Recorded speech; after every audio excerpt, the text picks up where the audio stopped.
ब्राह्मण संत श्री घनश्याम पांडे, जिन्हें अनुयायियों ने स्वामीनारायण नाम दिया, का जन्म 3 अप्रैल 1781 चैत्र शुक्ल 9 संवत 1837 को परब्रह्म भगवान श्री राम की जन्मभूमि अयोध्या के पास गोंडा जिले के छपिया ग्राम में हुआ था। 4 रामनवमी होने से संपूर्ण क्षेत्र में पर्व का माहौल था। उनके माता पिता धर्मदेव और भक्ति ने घनश्याम पांडे रखा था। बाद में उन्हें नीलकंठ वर्णी और स्वामीनारायण वगैरह नामों से लोग भक्तिभाव से बुलाते थे।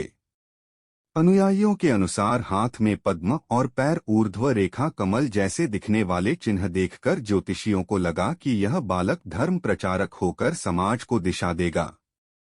5 वर्ष की अवस्था में बालक को अक्षर ज्ञान दिया गया।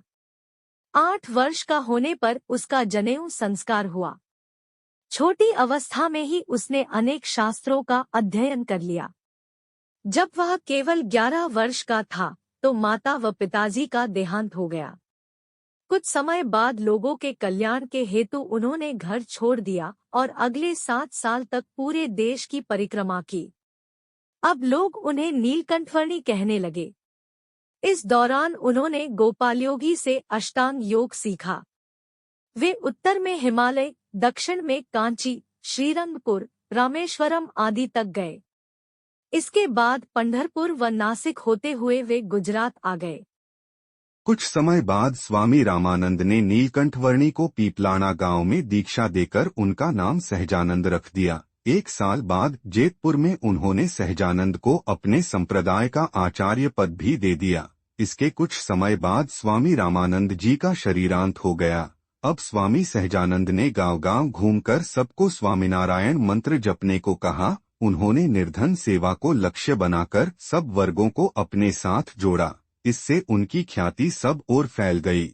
वे अपने शिष्यों को 5 व्रत लेने को कहते थे। इनमें मांस, मदिरा, चोरी, व्यभिचार का त्याग तथा स्वधर्म के पालन की बात होती थी।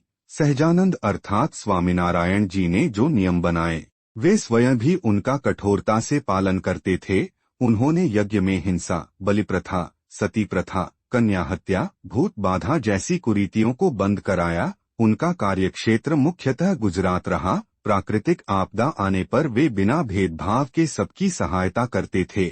इस सेवाभाव को देखकर लोग उन्हें भगवान के अवतारी मानने लगे। आचार्य सहजानंद उर्फ स्वामीनारायण जी ने अनेक मंदिरों का निर्माण कराया। इनके निर्माण के समय वे स्वयं सबके साथ श्रमदान करते थे। आचार्य सहजानंद ने अपने कार्यकाल में अहमदाबाद, गुजरात, मूली, भूज, जेतपुर, धोलका, वड़ताल, गढ़डा, धोलेरा तथा जूनागढ़ में भव्य शिखरबद्ध मंदिरों का निर्माण किया। यह